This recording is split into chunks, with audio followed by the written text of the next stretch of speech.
ראש הממשלה לא הסכים לשלם לחבור שלי. לא ניכנס לזה, לא הסכים, הייתה סיטואציה קצרה, אבל תוצאה נכונה, אני לא יודע, אמרתי תודה רבה, אני כן יכול להסביר לך, שהוא משפט כזה, עולה הרבה מאוד כסף, הרבה מאוד מיליונים של שקלים. לא מדבר על כך, אתה שם קומבינות עם התשלום?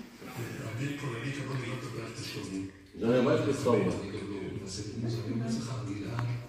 هو البساط نعم جاني الباس משפט נתניהו משבית חצי משרד. ולא החדש של הדיונים עם פירמה בשכר טרחה מאוד גבוה.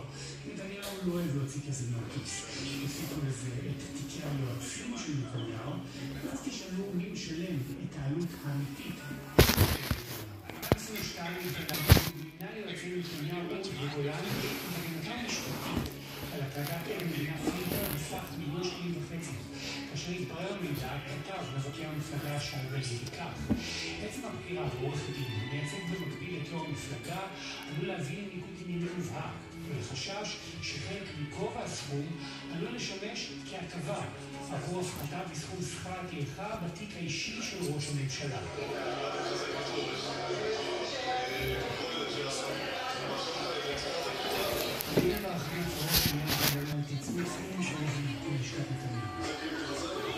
בפני המתאימה לקבלת אישור בפני ייצוג כל הרמזות שלפני מישהו משבש חלפים לשקלות חסר. עכשיו על טענה כאילו התיק בעניין הטרדת העד נמנע את הייצוג שלו